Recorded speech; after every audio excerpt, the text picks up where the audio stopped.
अवधूत चिंतन श्री गुरुदेव दत्त। श्री स्वामी समर्थ महाराज की जय। चांदोग्य उपनिषदामधला 6वा अध्याय आणि अष्टमखंड मागच्या वेळेस जस्ट सुरू केला होता.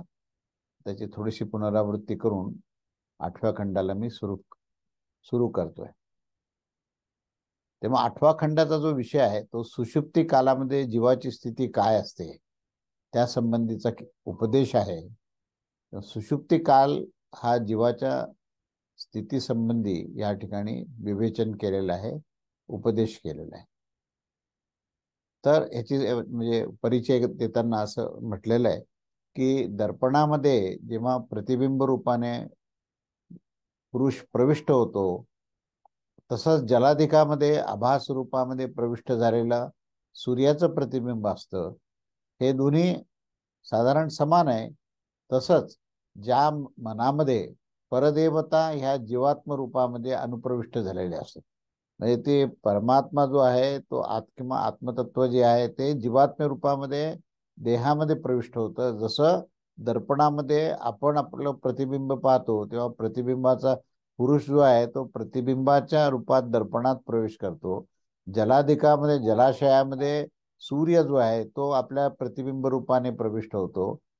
अगदी त्याच प्रकारे जे आत्मतत्व आहे ते जीवात्म रूप धारण करून तो ह्या देहामध्ये अनुप्रविष्ट झालेला आहे आणि त्याच्यामध्येच तो स्थित झालेला आहे.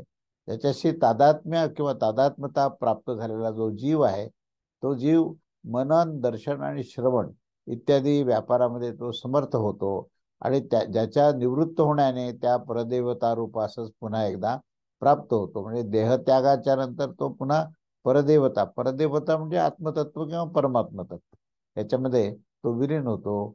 असं जे काही मन आहे ते मन जे आहे ते कसं आहे, तर मुळातूनच आपण आधी पाहिलं की मन जे आहे अन्नमय आहे. अन्नामुळे मनाची स्थिती आहे, मनाची निर्मिती आहे. तेव्हा मन अन्नमय आहे आणि वाणी जी आहे ती तेजोमय आहे आणि प्राण जो आहे तो जलमय आहे. म्हणजे प्राणाचा संबंध जलाशी आहे, वाणीचा संबंध हा तेजाशी आहे आणि वाक म्हणजे हे वाणी आणि त्याच्या आधी मन जो आहे ते मनाचा संबंध हा अन्नाशी आहे. हे आपण मागच्या वेळेस पाहिलं. अशा या 3 गोष्टीचा परस्पराशी संबंध आहे. तेव्हा या विषयामध्ये वाजसेनीय श्रुती जी आहे ही म्हणजे शुक्ल व यजुर्वेदामधली वाजसेन श्रुतीने असं सांगितलं आहे की मन आणि प्राणाचा संबंध असलेला हा जो आत्मा आहे म्हणजे तो जीवात्मा, तो असं समजा की तो ध्यान करत आहे.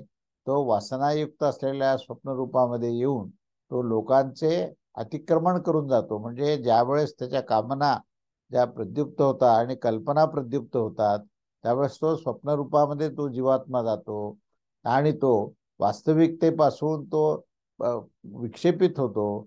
असा तो जीवात्मा, तो हा आत्माच हा मुळातून मूलस्वरूप त्याचं हे ब्रह्म स्वरूप आहे, विज्ञानमय आहे आणि तो नंतर मनोमय होतो आणि मग स्वप्नाचे या शरीरामध्ये जातो आणि त्यावेळेस तो केवळ कल्पनेच्या क्षेत्रामध्ये कार्यरत असतो, पण शरीराला मात्र तो त्यावेळेस निश्चेष्ट करत असतो आणि तो आत्मा प्रणनक्रिया केल्यानंतर प्राणनाम असणारा असा तो होतो. म्हणजे तो जीवात्मा प्राणाशी संबंधित आहे, मनाशी संबंधित आहे. मनाशी जेव्हा संबंधित येऊन कल्पनेच्या विश्वात जातो त्यावेळेस तो स्वप्नावस्थेमध्ये जातो आणि अखंड 24 तास जो आहे तो प्राणाशी एकरूप असतोच. तर त्या प्राणाशी एकरूप होऊन त्याचं जीवन कार्य चालू असतं. त्यामुळे हे सर्व विवेचन हे आधीच्या काही श्रुतीमध्ये आलेलं आहे. तेव्हा मनस्थित मनसंज्ञेस प्राप्त झालेले जे मन आहे त्या मनास निवृत्तीद्वारे या इंद्रियाच्या विषयापासून निवृत्त झाल्यानंतर जीवाचा जो काही पुढे प्रवेश आहे तो आपल्या स्वरूपभूत परदेवतेमध्ये होतो. म्हणजे या सर्व जे काही त्याला उपाधी आहेत मन, बुद्धी, चित्त, अहंकार या सगळ्याची ज्यावेळेस निवृत्ती होते तेव्हा तो त्याचा जीव भावही संपतो आणि मग तो शुद्ध आत्मस्वरूपामध्ये जातो. आत्मस्वरूपभूत त्या परदेवतेमध्ये तो स्थित होतो. असं हे त्या आपल्या पुत्राला तो सगळा सांगत आहे.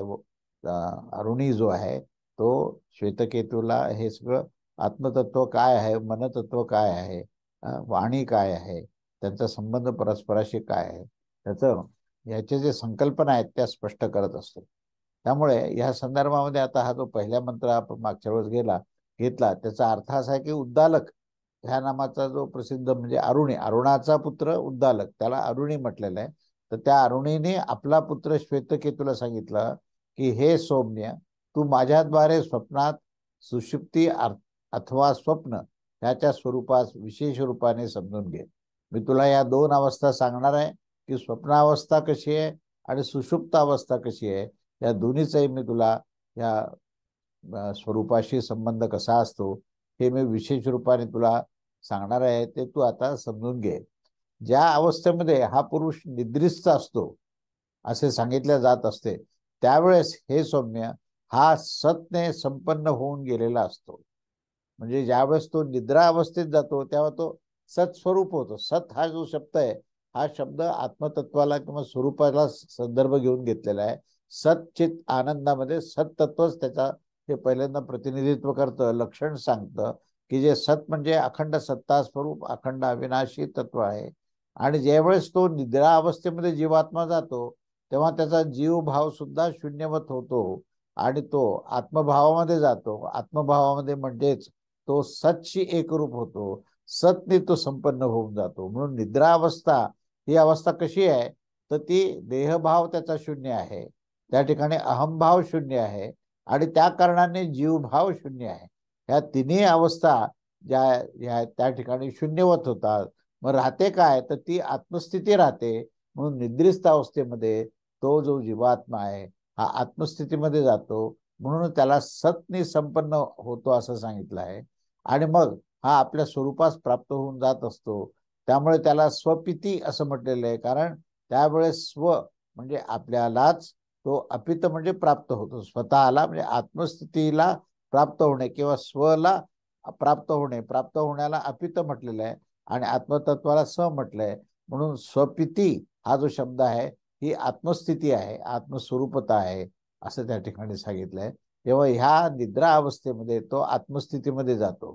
तेव्हा या मंत्राचा आपण आशय पाहूया की उद्दालक नामाचा जो प्रसिद्ध असलेला अरुणाचा पुत्र, ज्याला अरुणी म्हटलंय, त्याने आपला पुत्र श्वेतकेतूला सांगितलं की स्वप्नांत म्हणजे स्वप्नाच्या मध्ये स्वप्न ही दर्शनवृत्ती, अर्थात ज्याच्यामध्ये वासनारूपी विषयांच्या दर्शनाची वृत्ती होत असते, त्याला स्वप्नाचं नाम दिलंय.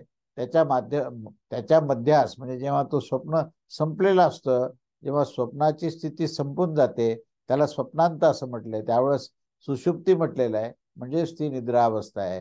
तर त्या स्वप्नांत या शब्दाचा आशय स्वप्नाचे तत्व असे देखील होऊ शकतं, परंतु या ठिकाणी अर्थ त्याचा स्वप्न संपल्यानंतरची स्थिती आहे.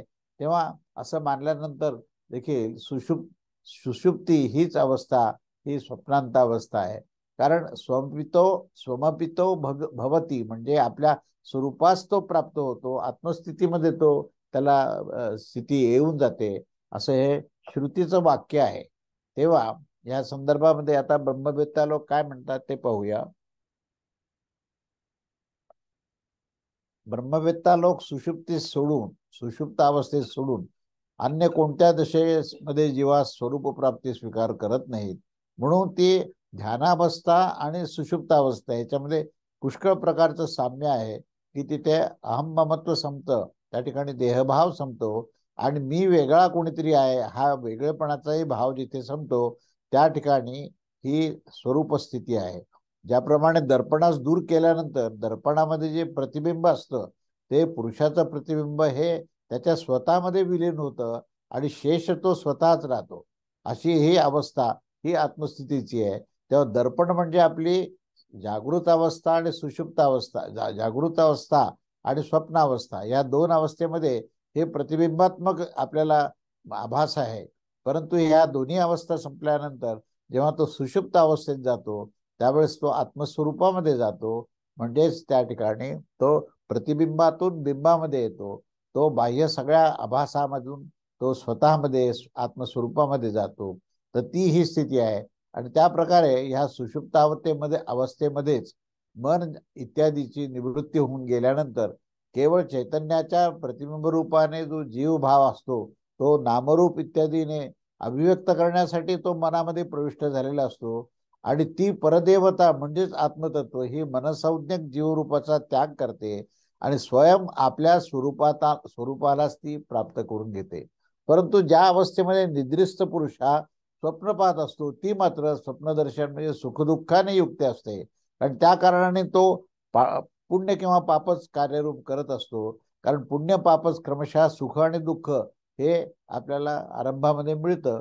परंतु पुण्यपापाचे जे सुखदुःख आणि त्याचे दर्शनरूप जे कार्य आहे ते आरंभकत्व आहे. ती अविद्या आणि कामनेच्या आश्रयाने त्याचे संभव होतो. अन्य कोणत्याही कारणाने ते होऊ शकत नाही. या कारणाने स्वप्न संसाराच्या हेतुभूत अविद्या, कामना आणि कर्म यांनी संयुक्त असतं. त्यामुळे त्या अवस्थेमध्ये जीव आपल्या स्वरूपात प्राप्त होत नसतो.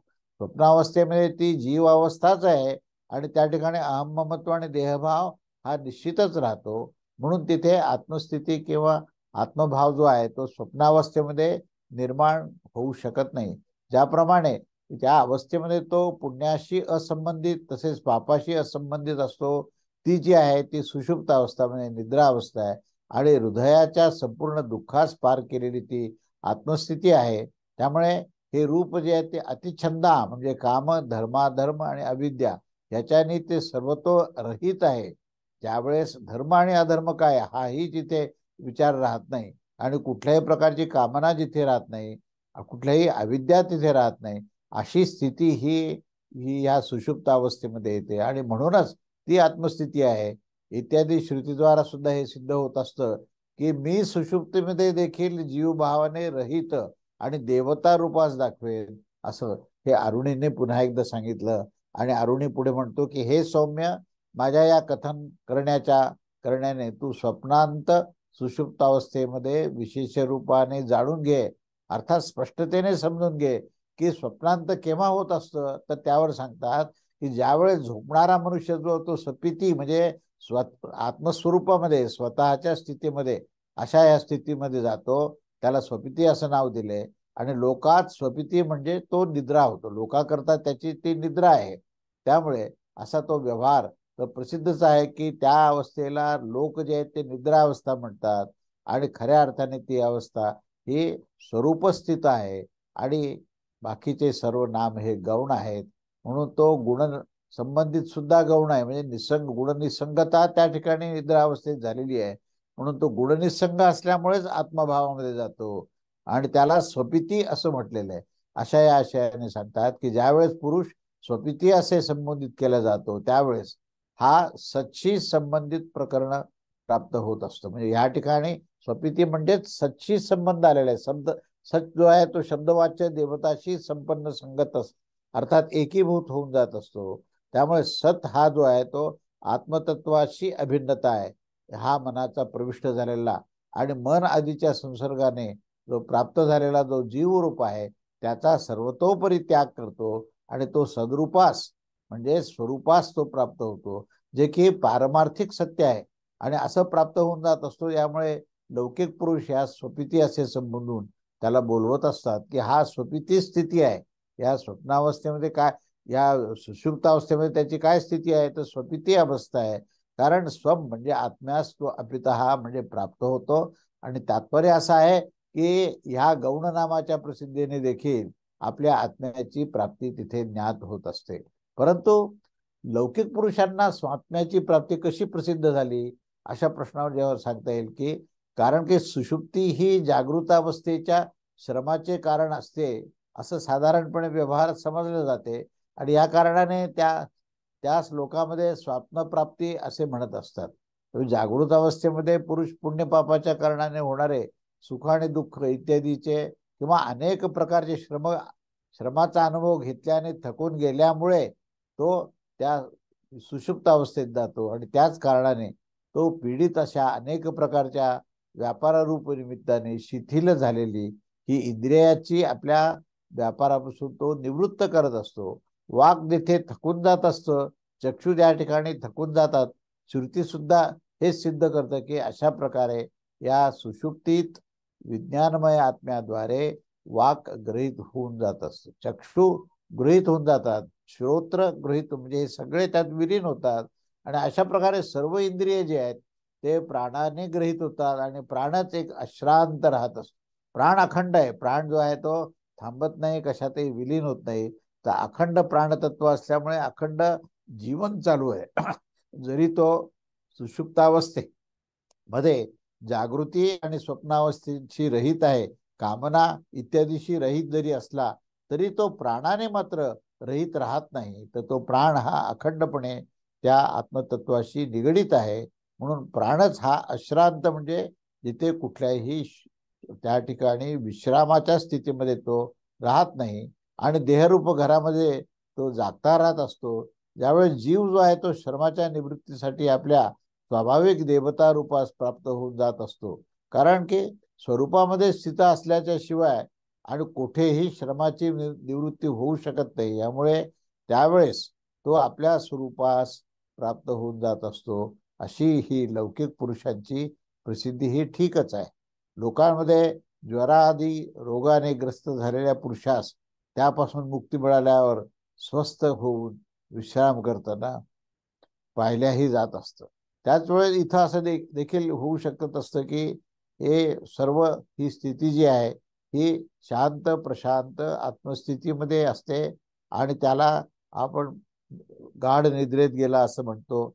अशा प्रकारची ही अवस्था सर्वदूर प्रसिद्धच आहे. तेव्हा ही गोष्ट ज्या प्रकारे गरुड अन्य कोणत्याही दुसरा पक्षी सर्व बाजूने उडून थकल्यावर इत्यादीने जी श्रुती सांगत असते की गरुडाची जी स्थिती आहे ती स्थिती कशी आहे, तर ती अन्य सर्व पक्षापेक्षा श्रेष्ठ अशी आहे. आणि ती सर्व पक्षी थकले तरी ह्याचं हे उडान भरणं किंवा ह्याचं चैतन्यमय जे अस्तित्व आहे ते कधीही स्लगिश होत नाही. ह्या संदर्भात हे गरुडाचं उदाहरण दिलेलं आहे. तेव्हा या संदर्भामध्ये आता ही श्रुती जी आहे ही पुढच्या दुसऱ्या मंत्रामध्ये काय सांगते ते आपण बघूया. 8वा खंड, दुसरा मंत्र.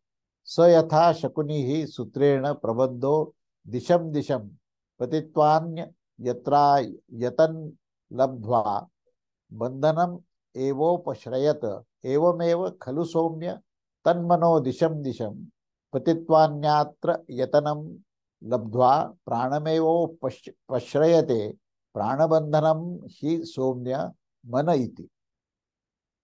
याचा अर्थ असा आहे की ज्या प्रकारे दोन्हीने बांधलेला जो पक्षी आहे तो दिशा विदेशाकडे उडून अन्यत्र स्थान न मिळाल्यावर शेवटी तो आपल्या ह्या बंधन स्थानाचाच आश्रय घेत असतो. अगदी त्याच प्रकारे हे सौम्य हे मन सुद्धा दिशा विदिशाकडे उडून अन्यत्र स्थान न मिळाल्यामुळे शेवटी पुन्हा एकदा आपल्या प्राणाचाच आश्रय घेऊन राहतो.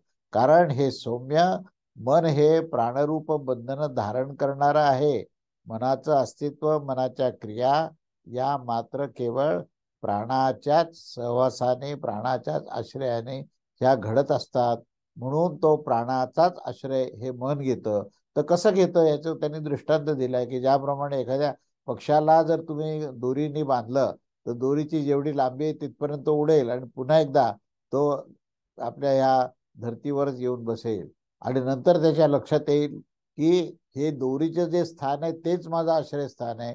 तसं मनाला सुद्धा सर्व दिशेने तो धावत असतो पण त्याला कुठेही काही मिळालं नाही की परत तो येतो. त्यावेळेस तो आपल्या मूळ स्थानावर येतो असं ह्या ठिकाणी हे सांगितलेलं आहे. तर हे मूळ स्थान मनाकरता जे आहे हे मनरूपाने आहे. म्हणून प्राण जो आहे तो मनाचा आश्रय घेतो असा या मंत्राचा शब्दशः अर्थ आहे.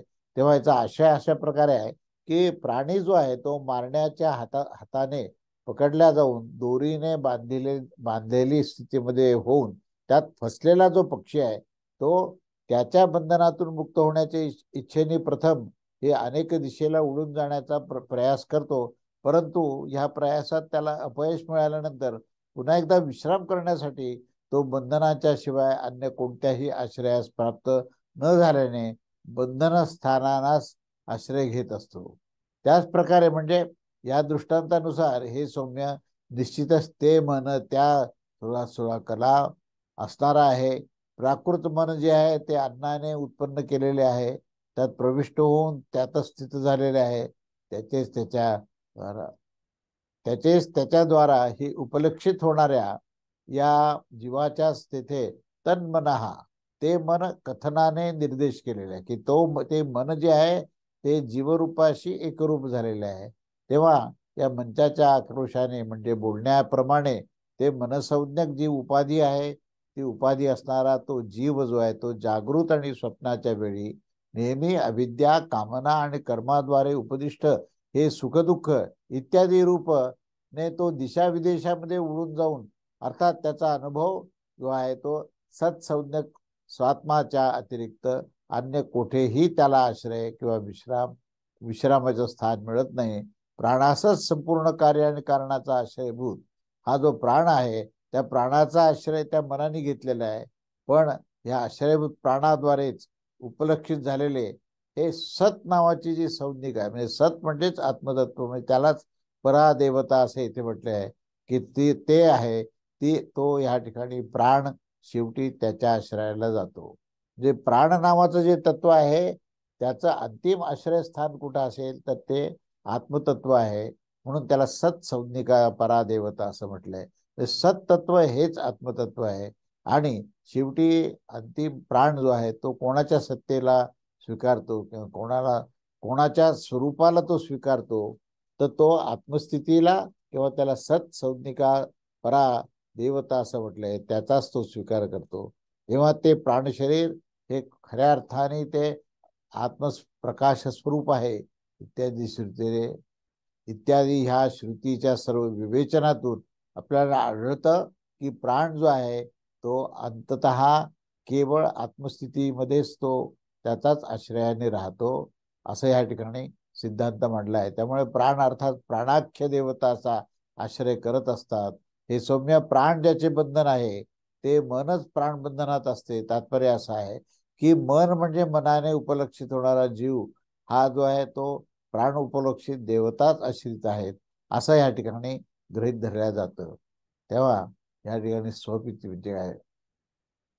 आता या ठिकाणी पुढचा जो विषय आहे तो आपण पाहूया की हा स्वपिती जो विषय आपण मांडला पाहिला आपण की तो सत्यस्वरूप मूल जे तत्व सत्स्वरूप आहे तर त्या संदर्भातच आपण हे सगळं विवेचन पाहिलं. तेव्हा आपल्या पुत्राला या श्वेतकेतूला अरुणीने हे उद्दालक ऋषींनी सगळं हे दाखवलं आणि अन्न इत्यादी हे कार्यकारण परंपरा सुद्धा त्या ठिकाणी आपण पाहिली की जगताच्या मूलभूत तत्व काय आहे हे सगळं सांगण्याचं मुख्य प्रयोजन आहे की तुम्ही मन असो प्राण असो किंवा तुमची वाणी असो या सर्वांचं जर मूळ काय असेल तर ते मूळ सत्तत्व आहे म्हणजेच ब्रह्मतत्व आहे म्हणजेच आत्मतत्व आहे. तेव्हा जगाचं मूलभूत जे आहे ते सच्च्या स्वरूपात दाखवण्याच्या इच्छेनेच अरुणीने हे सर्व विवेचन केलं. त्यानंतर आता पुढचा तिसरा मंत्र काय ते बघूया आपण.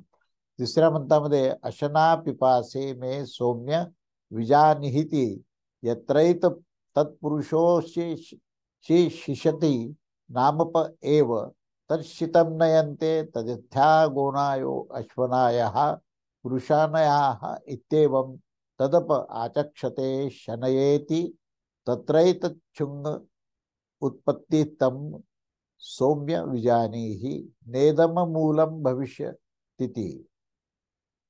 अर्थ असा आहे की हे सौम्य माझ्याद्वारे अशना म्हणजे भूक आणि पिपासा म्हणजे तहान. अशना आणि पिपासा हे दोन शब्द म्हणजे भूक आणि तहान हे माझ्याद्वारे आहेत हे जाण ज्याच्या समय हा पुरुष जो आहे तो शिशती म्हणजे खाण्याच्या इच्छेने शिशती म्हणजे खाण्याची इच्छा. असं खाण्याची इच्छा असल्यानंतर ही केव्हा होते ज्यावेळेस भूक लागते तेव्हा भूक ज्याला लागते त्याला खाण्याची इच्छा होते तेव्हा त्याला शिशती असं त्याला नाम दिलेलं आहे. आणि त्या समयी जलच हे भक्षण करण्यासाठी केलेल्या अन्नास हे पुढे घेऊन जात असतं. अन्नाचा जो प्रवास आपल्या मुखातून पूर्ण जो जठरापर्यंत जातो आणि त्याच्याही पुढचा सर्व जो प्रवास आहे तो अन्नाला घेऊन जाण्याचं जे कार्य आहे ते जल करत असतं. आणि ज्या प्रकारे लोकांमध्ये गायींना घेऊन जाणाऱ्याला गौनाय असं म्हणतात, अश्वाला घेऊन जाणाऱ्याला अश्वनाय असं म्हणतात आणि पुरुषाला घेऊन जाणारा जो राजा किंवा सेनापती असतो त्याला पुरुषनाय असं म्हटलेलं आहे. त्याच प्रकारे जलास देखील तू ह्या शरीर रूप शुंग, शुंग म्हणजे अंकुरास, जिथे अंकुर तयार होतं किंवा जे स्थान आहे त्या ठिकाणी तो ते उत्पन्न झालेला आहे असं समज. आणि निर्मूल म्हणजे कारणरहित, ते राहू शकत नाही. तर अशना पिपासाने म्हणजे भूक आणि प्यास, भूक आणि तहान. तर अशना पिपासाने, अशन म्हणजे भक्षणाच्या इच्छेने अशना असे म्हणतात. याचा लोप केल्याने अशना शब्द येतो. वस्तुतः हे अशनाया असा शब्द आहे, कारण पिण्याच्या इच्छेने पिपासा असं म्हटलं आहे. तेव्हा अशना आणि पिपासा ह्या दोन गोष्टी आहेत, आणि अशना पिपासाचे तत्व जे आहे ते तू जाणून घे.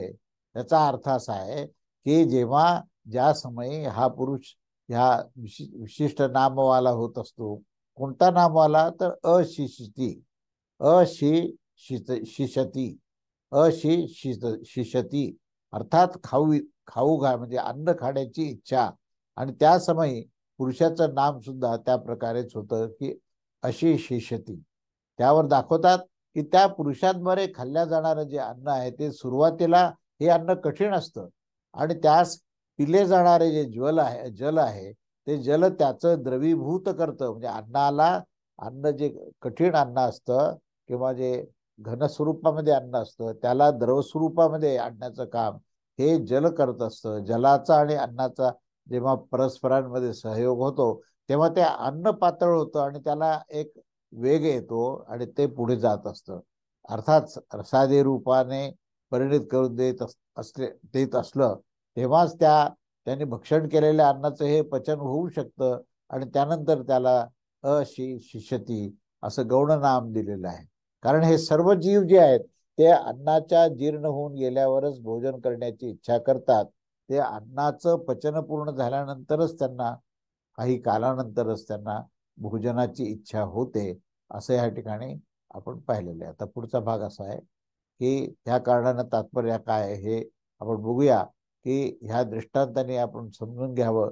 इथपर्यंत विवेचन जेव्हा केलं अरुणीने आणि त्याला हे सगळे वेगवेगळे दृष्टांत दिले, तेव्हा त्या पित्याने त्या अशा प्रकारे सांगितल्या गेल्यावर पित्याने त्याला सांगितलं की सौम्य ठीक आहे असं सांगितलं. अशा प्रकारे स्वपिती ह्या नामाच्या प्रसिद्धीद्वारे जीवाचे जे सत्य स्वरूप आहे आणि त्या जगताचं जे मूल आहे ते मूल म्हणजेच सत्तत्व त्या पुत्राला दाखवलं, आणि अनादी कार्यकारण परंपरेसंबंधी देखील जगताच्या मूलभूत सच्च्या स्वरूपास दाखवण्याच्या इच्छेने अरुणेने पुढे काय सांगितले ते बघा. आता तिसरा मंत्र.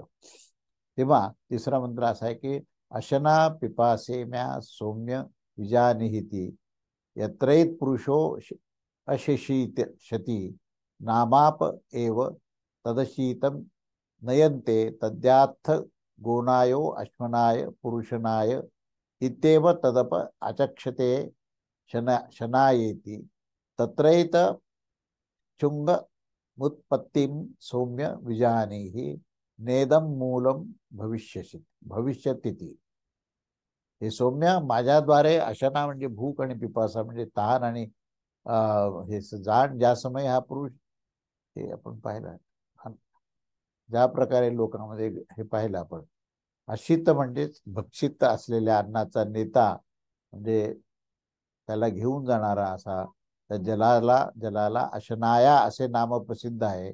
या विषयात दृष्टांत आपण पाहिला की ज्या प्रकारे गौनाय म्हणजे गाईस घेऊन जाणारा म्हणजे गवनाय असं म्हटलेलं आहे.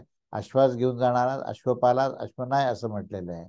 आणि या पुरुषास घेऊन जाणारा जो राजा जो सेनापती त्याला पुरुषनाय असं म्हटलेलं आहे. अशा प्रकारे त्यावेळेस अशितला घेऊन जाण्याच्या कारणाने त्या लौकिक पुरुषात जलास अशनाय अशा विसर्गाचा लोप करून अशनाय ह्या पदाचा विसर्गाचा लोप करून अशनाय असं संबोधन त्याला केलेलं आहे. तेव्हा असं झाल्यानंतर जलाद्वारे रसादी भावास प्राप्त झालेल्या अन्नाद्वारे निष्पन्न झालेला हा देहरूपी अंकुर जो आहे तो वटवृक्षाच्या बीजापासून उत्पन्न झालेल्या होणाऱ्या या अंकुराच्या समान उत्पन्न होऊन या शरीर संज्ञक म्हणजे शरीराला शुंग असा शब्द वापरला आहे. आणि शुंग हे कार्यरूप आहे, म्हणजे शरीर हे त्या बीजापासून निर्माण झालेलं कार्यरूप आहे. तेव्हा शरीर संज्ञक शुंग या कार्यास तू जाणून घे. वायामध्ये काय विज्ञेय आहे त्यावर सांगतात की ऐक, अंकुराच्या समान कार्यरूप होण्याच्या कारणाने हे शरीर जे आहे ते अमूल कारणरहित होऊ शकत नाही. म्हणजे त्याचं जे मूळ कारण जे सत्तत्व आहे त्या तत्वानेच ते शरीर जे आहे ते ओतप्रोत आहे, असे या ठिकाणी त्याचं वर्णन केलंय. तेव्हा आता पुढचा मंत्र आपण पाहूया. मंत्र क्रमांक 4. तर तस्य क्व मूलम स्यादन्य यत्रा अन्नादेवमेव खलु सौम्यान्नेव शुंगे नपो मूलम अन्विच्छाद्भि सौम्य शुंगेन तेजो मूलम अन्विच्छ तेजसः सौम्य शुंगेन सन्मूलम अन्विच्छ सन्मूलाः सौम्यम्याः सर्वाः प्रजाः सदा यतनाः सत्य प्रतिष्ठा.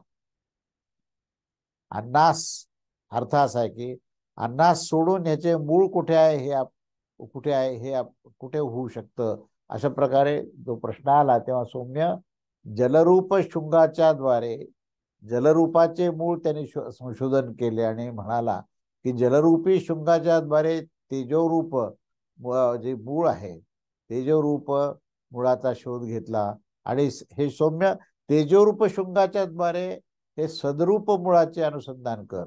हे सौम्य अशा प्रकारे हे सर्व प्रजा जी आहे ही सन्मूलक म्हणजे सत्तत्वाच्याच आधारावर आहे आणि सतच ह्याचा आश्रय आहे आणि सतच त्याची प्रतिष्ठा आहे. म्हणजे त्याने जो पूर्ण कार्यकारण भाव सांगितला की तो सुरुवातीपासून जलापासून आपण प्रारंभ केल्यामध्ये जलाचा आधार तेज आहे आणि तेजाचा आधार जो आहे तो प्राण आहे, प्राणाचा आधार जो आहे तो सत्तत्व म्हणजेच ब्रह्मतत्व आहे. म्हणून या ब्रह्मतत्वापर्यंत आपण पोचतो. या संबंध ब्रह्मांडाचा आपण ज्यावेळेस विचार करतो, चिंतन करतो आणि त्याचं मूळ कारण काय याचं संशोधन करायला लागतो, तेव्हा पहिल्यांदा आपल्याला एक एक टप्पा असायला लागतो आणि एक एक टप्प्यानंतर अंतिम आपण मूल स्थितीमध्ये आल्यानंतर ती ब्रह्मस्थिती आहे हे आपल्याला लक्षात येतं. म्हणून या चौथ्या मंत्राचा अर्थ आशय असा आहे की अन्नास सोडून त्याचं मूळ अजून कोणत्या ठिकाणी आहे असं जेव्हा संशोधन करायचा प्रयत्न केला तेव्हा अन्न याचं मूळ कशा प्रकारे आहे तर की खाल्लेलं अन्नच हे जलाच्या द्वारे द्रवीभूत होऊन जठराग्नीद्वारा पचवले जाण्याने ते रसरूपात परिणित होतं. या रसातून रक्त, रक्तापासून मांस, मांसापासून मेद, मेदापासून अस्थि, अस्थिपासून मज्जा आणि मज्जापासून वीर्य रूपात हे सप्तधातू या ठिकाणी तयार होतात. स्त्रीमध्ये सुद्धा अशाच प्रकारे रसादीचे पासून ते क्रमाने परिणित होऊन त्याचं रज बनत असतं. त्यांचे परस्परामध्ये मिळाल्यानंतर अन्नाचे कार्य आणि प्रतिदिन खाल्लेल्या अन्नाने पुष्ट झालेले ते वीर्य आणि रजाने मृत्तिकेच्या पिंडाप्रमाणे प्रतिदिन पुष्ट होणारे हे अन्नमूलक देहरूपी अंकुर निष्पन्न होत असतं. त्याचं तात्पर्य असं आहे की या देहरूपी अंकुरामध्ये मूळ अन्नच दाखविले आहे आणि ते देखील देहाच्या समान उत्पत्ती नाश होणाऱ्या त्या कारणाने आणि त्याच्या मुळाने उत्पन्न होणारे अंकुरच आहे असे मानून अरुणी सांगतो की हे सौम्य अशा प्रकारे देहरूपी अंकुर जे आहे ते अन्नमूलक आहे आणि त्याच प्रकारे कार्यभूत अन्नरूप जे आहे ते अंकुराचे हे मूल जे आहे ते जलाचा शोधून प्राप्त कर. जल कसा आहे तर जल देखील उत्पत्ती नाशवान आहे आणि ते उत्पत्ती नाशवान होण्याच्या कारणाने ते अंकुररूपच आहे. तेव्हा हे सौम्य जलरूप शुंग म्हणजे कार्याच्या द्वारे तू त्याचं मूळ शोधून काढ आणि त्याचं मूळ कारणास जे आहे ते म्हणजे तेजाचे संशोधन कर. नाशोत्पत्तीमान होण्याच्या कारणाने तेजाचे देखील शुंगत्वच असते. तेव्हा हे सौम्य तेजरूप शुंगाच्या द्वारे तो एकमात्र अद्वितीय परमार्थ सत्य जे सद्रूप आहे ते सत्तत्व आहे त्या मुळाचं तू संशोधन कर आणि ज्या सद्रूप मुळामध्ये वाडीरूप आश्रय असणारा नाममात्र विकार हा रज्जूवर सर्पाच्या समान अविद्येने अध्यस्त असतो तेव्हा तेच हे जगताचे मूल आहे. तेव्हा सौम्य या स्थावर जंगमरूपी संपूर्ण प्रजा जी आहे ही सन्मूलक म्हणजे सद्रूप कारण असणारीच आहे.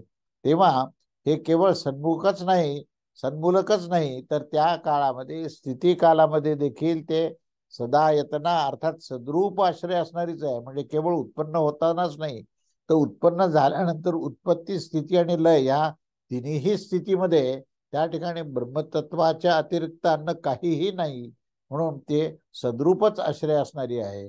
कारण की मृत्तिकेच्या आश्रयासाठी ज्याप्रमाणे घट घटाचा आश्रय हा मृत्तिका आहे.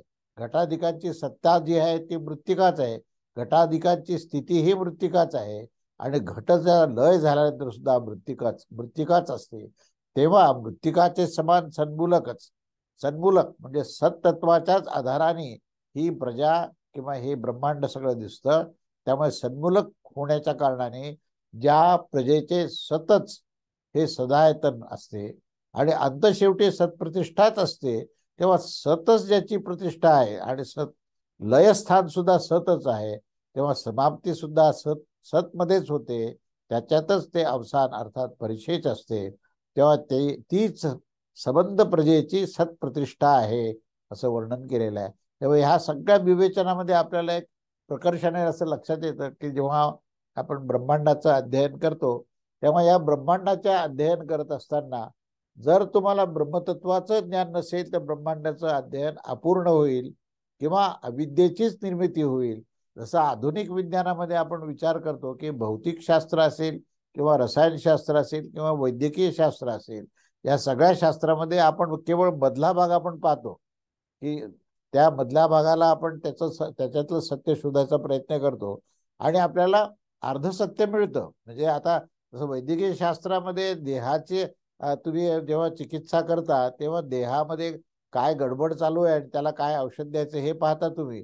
पण हे सगळं संशोधन करताना तुम्हाला केवळ अर्धसत्य मिळतं आणि कित्येक वेळेला डॉक्टर म्हणतात की ह्याच्या पलीकडे मला माहिती नाही, आता ही परमेश्वराची इच्छा असं म्हणतात.